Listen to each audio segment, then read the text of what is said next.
So, if you look at a genealogical map from like the 1800s, you can often trace the exact boat a family took. Right, like the specific port of departure. Exactly. The exact Irish county or, the Italian village that a family left to come to America. You can literally just point your finger at a globe. Yeah, you point at the globe, you follow the line across the Atlantic, and you can trace this highly specific cultural lineage. Very clean. It is. But if you try to trace the origin of a Black American family using those exact same standard tools, the map it suddenly goes blank. Yeah. The lines just completely vanish. You don't get a village. You don't get a port. You just get this massive, vague continent. You hit an absolute wall. And I think what's crucial here is that it's not a wall built by, a lack of modern technology or just poor record keeping. Right. It is an intentional wall, one that was constructed centuries ago. Which brings us to what we're doing today. Welcome to the deep dive, by the way. Today, we're doing something a little different.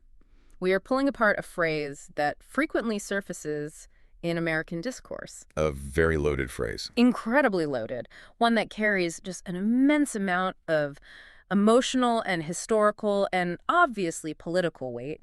And that phrase is, go back to Africa. Right. And for you listening, as our fellow learner on this journey, we are grounding this deep dive in some really fascinating source material today. Yes, the documentary and the written analysis called Roots of Belonging, Black Identity and the American Narrative. Yep, Roots of Belonging. And we're pairing that source material with a very honest, very objective look at the social atmosphere of America right now, today, in the year 2026. Because the mission here, and we want to be really clear about this, we are stripping away the political shouting matches. We really are. We have to. We have to. Our goal today is to look at the underlying mechanics, the why. Like, why is this phrase historically and geographically flawed in the first place? Yeah, and why does it provoke such a visceral, unyielding reaction from people? Exactly. And ultimately, what does this tension actually reveal about the deeper, much more universal concept of what it means to belong in America today? Because, honestly, before we can even touch the emotional weight of the phrase, I feel like we have to start with the most basic, literal flaw in the statement itself. The geography. The geography. I mean, we all know Africa is a massive continent. That's basic geography. But what the Roots of Belonging material points out is, like, the psychological trick that this specific phrase plays. Right, by referring to Africa as this single monolithic destination. Yes. It shrinks it. It dismisses the vast, complex heritage of the exact people it's directed at. It implies a singularity that simply does not exist. I mean, it implies a single nation state, right? With a single culture, a single border, a single government. Which is wild. It's totally wild, because if we actually look at the scale of the continent, it completely defies that kind of linguistic simplification. We are talking about 54 internationally recognized countries. 54 distinct nations. Yes. And within those modern borders, you have thousands of distinct ethnic groups. Thousands. Thousands. And over 2,000 different languages spoken. Wow. I mean, you have Nigeria, Ghana, Senegal, Kenya, South Africa, Ethiopia. And these are nations with entirely different topographies, right? Completely different landscapes. Different cultural paradigms, different religious histories, totally different political systems. So lumping them all together under the umbrella of go back to Africa is just geographically nonsensical. It really is. It makes me think of, okay, imagine finding a single torn page lying on the ground. Okay. You pick it up and you hand it to someone and just tell them to put it back in the library. That's a great analogy. Right, because it's impossibly vague. Like, which library? Which floor? Exactly. Which section? Which shelf? Which specific book? You're gesturing at an entire universe of literature and demanding a specific placement for a page that has literally been ripped out of its binding. And, the ripped binding is actually the crucial part of that analogy. How so? Well, why is that page completely detached from its specific book in the first place? Because unlike traditional immigrants who came to the United States, say, a family arriving from Germany. Right. They knew they were from Germany. Exactly. They knew their specific region. They brought their specific dialect. They passed down their specific family recipes. Right. The lineage was preserved. But the ancestors of most Black Americans were brought here through chattel slavery. And slavery wasn't just, a physical relocation. It was a calculated, deliberate process of erasure. Wait, okay, I want to pause here because I know people listening might be thinking, and I've thought this too, looking at modern DNA testing, couldn't someone today just take a cheek swab? Or like a genealogy kit. Yeah, you take a cheek swab and you find out exactly what country you're from. People do it all the time now. They get a pie chart back in the mail saying, like, they're 40% Nigerian or 20% Ghanaian. Doesn't that kind of solve the geographic vagueness? You'd think so, right? Yeah. It seems like an easy fix. But the reality is much more complicated. Well, first off, the borders of modern African nations, like Nigeria or Ghana, those were largely drawn by European powers. Oh, during colonization. Exactly. Specifically during the Berlin Conference in 1884. 1884, okay. Right. And that was long, long after the transatlantic slave trade had peaked. Oh, wow. I didn't even put that together. Yeah, so a DNA test today mapping a Black American to modern-day Nigeria. It's mapping them to a colonial border that literally did not exist when their ancestors were taken. That makes total sense. So you're basically mapping old DNA onto completely new political lines? Precisely. And furthermore, the actual mechanics of the slave trade intentionally scrambled these lineages. Because they mix people up. Yeah. Enslavers purposely separated people who spoke the same language or who came from the same ethnic group, specifically to prevent communication and uprising. Right. If you can't talk to the person next to you, you can't plan a rebellion. Exactly. It was a control tactic. Yeah. They stripped away original names. They violently forbade native languages and religious practices. So over generations, what you have left is a profound amalgamation. A mix. A massive mix. Many African Americans today have ancestry from multiple, completely distinct West and Central African populations. And the roots of belonging analysis points out that this ancestry is also heavily mixed with European and Native American lineages, right? Yeah. Synthesized over centuries right here on American soil. Yes. So when someone uses the phrase, go back, they are assuming this pure, unadulterated point of origin that simply awaits a return flight. Like buying a plane ticket to a hometown. Exactly. Yeah. But the biological, the genealogical, and the historical reality is that the origin point is a complex, centuries-old tapestry that was woven in the Americas. Oh. You just cannot untangle those threads and assign them to a single modern-day African nation. It doesn't work. Which brings us to the reality of the last 400 years. Because, I mean, if a people's original geographical and cultural ties were intentionally severed, they didn't just float in a void for centuries. Right. They didn't hit a pause button. They put down new roots. And that brings us to the overwhelming, universal rejection of the go back phrase by Black Americans in the source material. Yeah, the response is very clear. Very clear. The central reason cited in our deep dive material isn't just about the impossibility of finding the right African country. It's much more straightforward than that. America is their home. Exactly. America is their home. Black Americans are not foreigners. No. The overwhelming majority were born in the United States, with family histories going back far longer than many descendants of European immigrants. We are talking about generations upon generations of physical, economic, and cultural investment.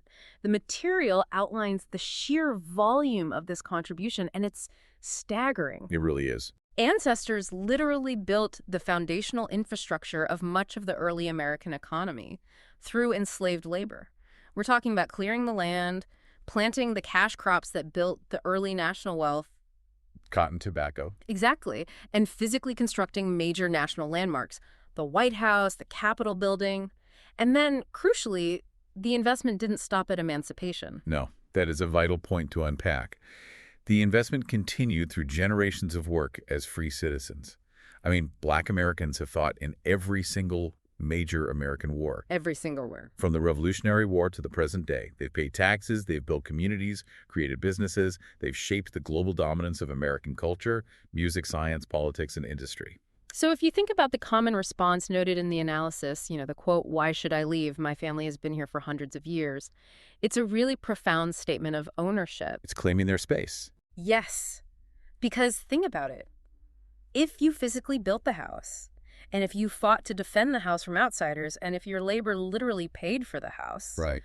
being asked to leave the house isn't just rude, it's a fundamental denial of your role as the architect and the builder. But the analysis also points out a major blind spot in the broader public consciousness that allows this denial, this dismissal, to happen in the first place. What's the blind spot? Many Americans are surprisingly unaware of the specific historical eras that followed slavery. Ah, the eras that actually solidify this American experience. Because it's not just about the initial period of bondage. There's a whole chronological chain of events, of pushing forward and being aggressively pushed back, that built the modern reality. the ignored history. Yes, Let's dig into the mechanics of these specific blind spots, because I think treating them like just a bulleted list of trivia does a massive disservice to the reality we are living in today. totally agree. The material lists slavery, Reconstruction, Jim Crow, redlining, and racial violence against successful communities. So let's look at Reconstruction, for example. What actually happened there? Because I feel like a lot of people sleeps through that part of history class. Oh, absolutely. So Reconstruction was the immediate period following the Civil War, from 1865 to 1877. Okay. It was this brief, really profound window where the federal government actively attempted to build political and social equity.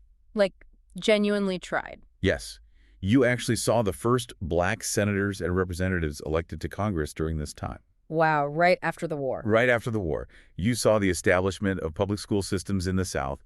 It was a massive leap forward in claiming that American identity and actually participating in the democratic process. It didn't last. It was violently dismantled. It was.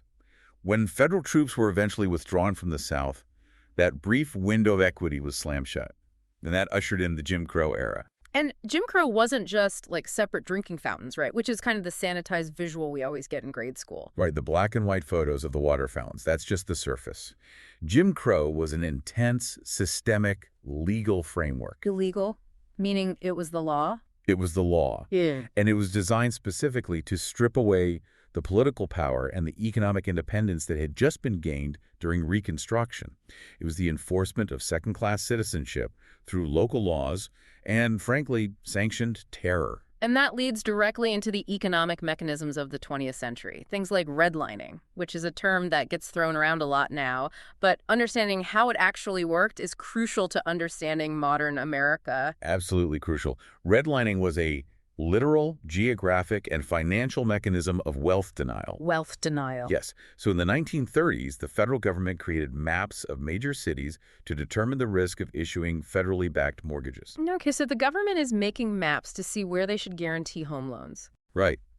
And neighborhoods where black Americans lived were literally outlined in red ink on these maps, hence the term redlining. Wow. And those redlined areas were deemed hazardous investments. Meaning banks would just refuse to give mortgages to the people living there purely based on race. Exactly. Yeah. Even if they had the money, even if they had a good job. And in America, home ownership is the primary engine of generational wealth. It's how most families build their net worth. Exactly. So Yeah. if you cannot get a mortgage, you cannot buy a home. If you cannot buy a home, you cannot build equity. And the downstream effects of that are just staggering. The roots of belonging analysis doesn't just say, a wealth gap exists. It explains the domino effect of it. Right, the compounding interest. Yes, because if your grandparents were denied a mortgage in a green-lined neighborhood in 1950, they couldn't build home equity. That means no inheritance for your parents. Right. It means no generational safety net to pay for college or to help you start a business, which artificially caps your earning potential today. It's a financial mechanism spanning 3 generations. And then add to that the racial violence against successful communities. Like Tulsa. Yes, the destruction of Black Wall Street in Tulsa, Oklahoma in 1921. That wasn't just a riot. No. It was the literal burning down of an American dream that black citizens had successfully built for themselves against all odds. It was the complete erasure of thriving businesses, homes, and accumulated wealth, all gone in a matter of hours. So when you lay it out like that, looking at the actual mechanics of these eras, it becomes the architectural blueprint of the modern American experience for black citizens. It is the blueprint. You can't just brush past it. Yeah. These historical events aren't isolated in the past. They are the active lens through which the present is viewed. Which brings us crashing directly into the reality of where America stands right now, today, in the year 2026. Yes. Now, as we transition to this next section, I want to be incredibly clear with you, the listener. Very important point here. Extremely important. Our deep dive material outlines 2 prevailing, intensely conflicting viewpoints about race in America today. And as your guides, we are not here to endorse one view over the other. Right. We are not declaring a political winner. No. Our mission is to impartially report on what the documentary and the sociological data present. We are looking objectively at what these two distinct groups of Americans believe, and we're trying to understand the incredible friction between them. Because this neutral observation is essential. If you look honestly at 2026, America is deeply, deeply polarized. We are looking at a society operating on fundamentally different assumptions about reality. Okay, so let's examine viewpoint A, as defined by our source material. This is the perspective that racism remains a significant ongoing structural problem in the United States. Right. And the perspective held by this group is grounded in specific, measurable systemic outputs. They point to the modern wealth gap we just discussed, the fact that the median wealth of white families remains vastly higher than that of black families. Even today. Even today. They point to housing disparities. They point to differences in criminal justice outcomes, sentencing lengths for similar crimes. Right. And school funding inequalities. Wait, actually, let's look at the school funding piece, because that directly connects to the redlining mechanism you mentioned earlier. How does that work structurally today? Yeah. Like right now in 2026? It all comes down to how public schools are funded in the United States. Yeah. Which is largely through local property taxes. Okay. So if historical redlining and subsequent housing discrimination have depressed the property values in a predominantly black neighborhood, The houses are worth less. the houses are worth less, which means the tax revenue is lower. So the schools in that neighborhood receive less funding. Yeah. Less funding means fewer resources, outdated materials, lower teacher retention, which directly, mathematically, impacts the educational outcomes of the students living there today. So for the people in viewpoint A, this isn't about, like, someone using a slur on the street. Yeah. It's about a machine functioning exactly as it was historically designed to function, even if the language around it has completely changed. Discrimination is a daily structural reality for them. It's not just history. Correct. The machine is still running, Right. even if the operators are no longer explicitly stating discriminatory intent. Right. Now, let's contrast that with viewpoint B. Okay. The counter-perspective detailed in our source relies on the belief that racism is no longer a major structural or systemic issue in America. And this group has their own set of compelling data points and logical arguments outlined in the analysis. Yes, they do. They point to the monumental legislative victories of the past. Things like the Civil Rights Act of 1964, the Voting Rights Act of 1965, the Fair Housing Act. I mean, these laws explicitly made discrimination on the basis of race illegal. Right. The legal framework of the country is, on paper, colorblind now. Exactly. So the argument here is that the systemic barriers have been legally dismantled, meaning that opportunities are now theoretically available to everyone, regardless of race. They point to the massive growth of the black middle class, right? Yes. Black corporate leadership, black political representation at the absolute highest levels of government. And they use this as proof that the system does allow for upward mobility now. So the key argument for viewpoint B is really about individual agency. Yes, personal responsibility. They argue that in modern America, economic class, personal decisions, family structure, and individual effort matter far more in determining a person's outcomes than their race does. From this perspective, the lingering disparities that viewpoint A points out are viewed not as the result of a currently racist system, but perhaps as the residual, fading echoes of the past. Combined with complex modern socioeconomic factors that affect all races. Exactly. I have to admit, looking at these two viewpoints side by side, it creates a massive cognitive dissonance. It really does. Like, how can two groups of people live in the exact same country, under the exact same government, in the exact same year of 2026, and come to such fundamentally opposed, frankly hostile conclusions about reality? It's like, okay, imagine two people playing a game of Monopoly. Monopoly, okay. But one player had their money confiscated, and they were forbidden from buying any property for the first 50 turns of the game. 50 turns of just watching the other person play. Yes. And then, when the rules are finally made equal on turn 51, player B looks around and says, look, the rules are completely fair now. No one is stopping you from buying Boardwalk. Why aren't you succeeding? Right. While player A is looking at the compounding interest of 50 missed turns and the fact that player B literally already owns all the real estate on the board. That analogy perfectly captures the friction. Player B is entirely focused on the current rulebook, which is indeed fair on paper right now. Yep. But player A is entirely focused on the layout of the board, which was built entirely during the unfair turns. Exactly. And the source material explains that this tension exists because these two groups are looking at entirely different sets of data to form their worldview. Group A is looking at the board, Group B is looking at the rule book. Exactly. They aren't just arguing differing opinions about the same facts. They are arguing their perceived, lived realities. But having two different realities only creates explosive friction if they are forced to collide constantly. Right. And over the last decade, we've introduced an accelerant into American society that forces that collision every single second of the day. Social media. Social media. Yeah. Because social media doesn't just display information, right? It acts as a massive algorithmic megaphone. A megaphone. It is perfectly engineered to isolate that specific friction we just talked about and crank the volume up to a 10, making the divide feel insurmountably wide. So let's talk about the mechanics of how this actually works. How does social media distort the picture of 2026 America? Well, it really comes down to engagement-based ranking. The algorithm. The algorithm. The systems that power these platforms are designed to keep you scrolling. And human psychology is just wired to pay the most attention to threats, outrage, and high-emotion content. Right. We can't look away from a train wreck. Exactly.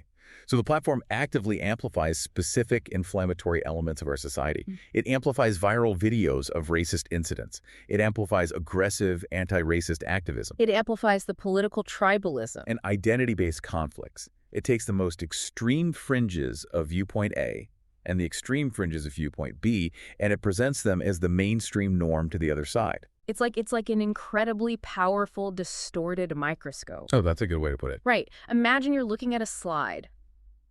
Social media takes something that might have been a highly local, totally private incident in previous generations. Like an altercation in a grocery store. Exactly. An altercation in a grocery store that would have stayed within a single town in 1990. But now it places it under this massive glowing lens, and suddenly it is national headline news within 3 hours. Yep. And you, the user, are seeing the aggressive bacteria up close on your screen, which instantly makes you feel like the entire room you are sitting in is deeply infected. That microscope analogy is incredibly apt. And our source material points out what we can call the visibility paradox. The visibility paradox, what is that? Well, this intense, constant, algorithmically driven visibility makes people genuinely feel like race relations are deteriorating rapidly. It feels like things have never been worse. It makes it feel like we are sliding backward in time. But the analysis adds a really crucial, almost counterintuitive caveat to that feeling of doom, doesn't it? It does. It notes that this feeling of worsening relations exists even though certain measurable sociological metrics are actually significantly lower today than in previous eras. Lower means better. Meaning better. For instance, explicit support for segregation or laws against interracial marriage. Which used to be widely supported. Right. Those metrics were widely supported in the mid-20th century, but statistically they are near zero today across the broader population. Okay, so the microscope makes the problem feel geographically and culturally larger, even if the absolute statistical mass of explicit state-sanctioned racism is historically smaller. Right. It's the difference between prevalence and visibility. Prevalence versus visibility. Social media maximizes the visibility of the absolute worst human behavior, which completely distorts our perception of its prevalence. It makes it look like it's everywhere. Exactly. So it feeds viewpoint a constant stream of racist incidents, confirming that the system is broken. Yeah.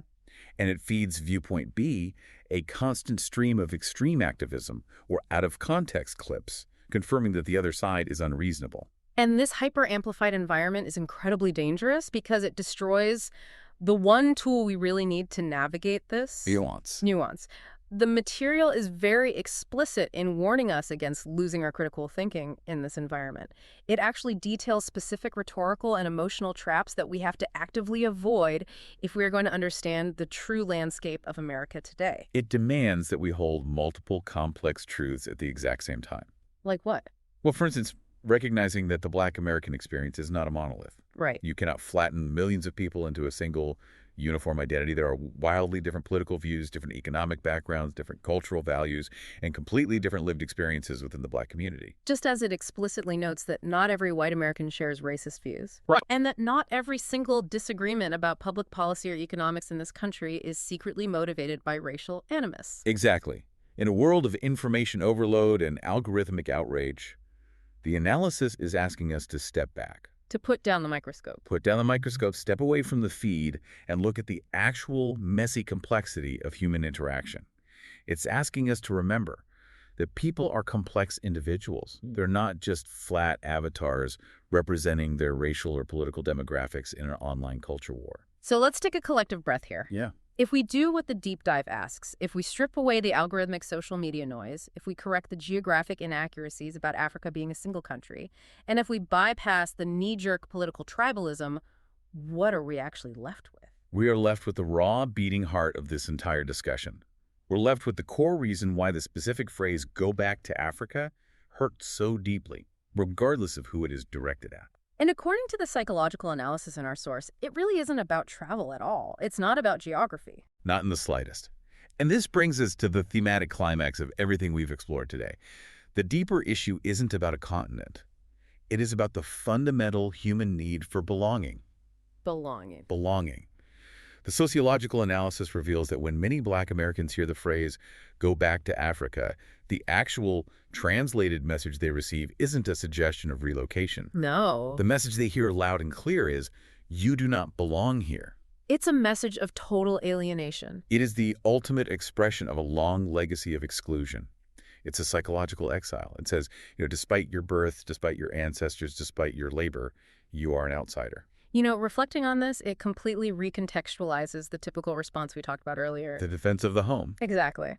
When a Black American responds to that phrase by saying, "my ancestors helped build this country, we are Americans," they aren't just reciting a historical fact for the sake of a debate. Right. They are mounting a direct, passionate defense of their right to exist in the space they helped create. Precisely.